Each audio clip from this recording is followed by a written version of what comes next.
Michigan's in a tough position economically right now with the recession the way that it's at. And unfortunately, we've really been seeing a number of businesses within the state trying to remain profitable and doing what they can to remain profitable. A lot of what we're seeing lately, and a lot of the cases we've been filing lately, both locally and even as far away as Northern District of Ohio, have involved cases where companies are putting their profits ahead of their people.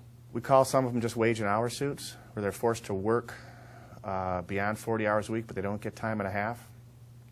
Some of them involve suits where people were promised benefits years ago. If you retire early, we're going to give you lifetime medical benefits, and now those benefits are being taken away as a cost-cutting measure. Discriminatory firings. And so we do what we can to at least educate folks that are in that position, and unfortunately in some instances file suits on their behalf to protect their rights. My name's Tim Smith. I'm with the firm of Smith & Johnson. We're located in Traverse City, Michigan, but our practice is statewide throughout the entire state of Michigan. We have 11 attorneys, all of whom specialize in different areas of law, and my particular area of specialty is plaintiff's trial practice.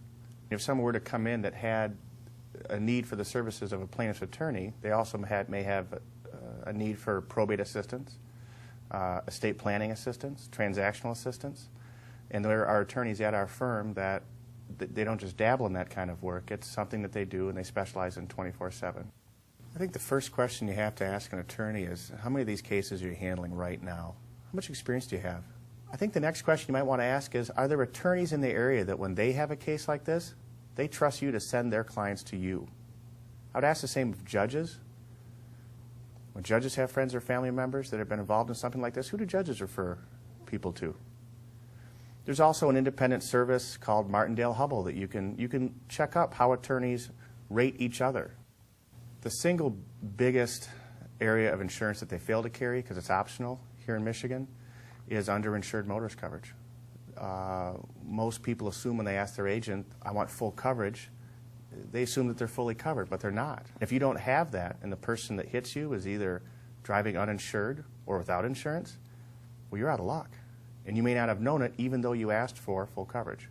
That's a real problem. Unfortunately, by the time people come to learn about that problem, it's already too late. Secondly, if you are involved in an accident, get educated. And not only get educated from your agent, get educated from an attorney that specializes in that type of law. There are benefits available to you under the no-fault statute that perhaps your agent may not be aware of because their business is really just selling the insurance, not ensuring that the coverage is there when you're hurt.